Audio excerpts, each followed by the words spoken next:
Watching the dumpster fire in slow motion yesterday would have been comical if it wasn't so consequential.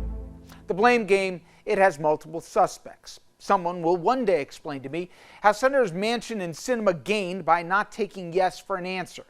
Even if you grant Manchin's objections to the reconciliations bill's price tag were rooted in genuine concern for its consequences to the deficit, why did he still object after the package was slashed in half? Moreover, who draws the line at funding for paid family leave?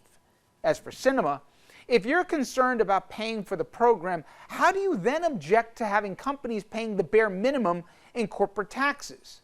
And even more offensively to me, how do you take that position and object to drug pricing reforms while you're raking in pharma and finance cash?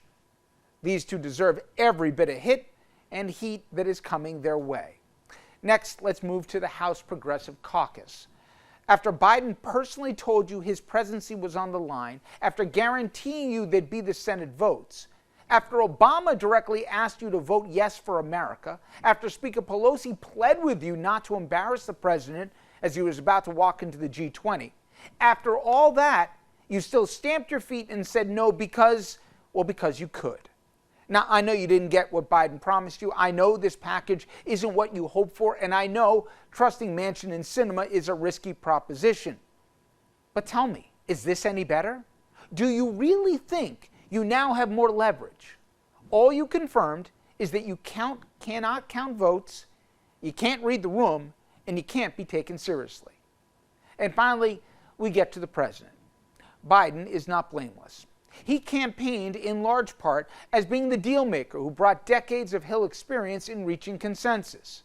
For 4 months, he has issued artificial deadlines and empty promises punctuated by telling us we had reached the finish line before he triumphantly spiked the football and hopped on Air Force One. Not so fast, Joe. The gambit to shame the progressives backfired spectacularly, and it made your administration look even less ready for prime time. To be clear, I think eventually Democrats will finally agree and pass the infrastructure and reconciliation bills, but the self-inflicted damage will both leave a scar and take away from the historic legislation. If Tuesday Terry McAuliffe narrowly loses in Virginia, he'll have legitimate reasons to blame Thursday's fiasco. If the midterms next fall are even more brutal than forecasted, remember this past week. But most importantly, if this exhibition of political malpractice cripples Biden and opens the door wider yet for a return of the insurrection in chief, I hope all the players in yesterday's pathetic farce remember their petty politics carried a cost this fragile democracy could not afford.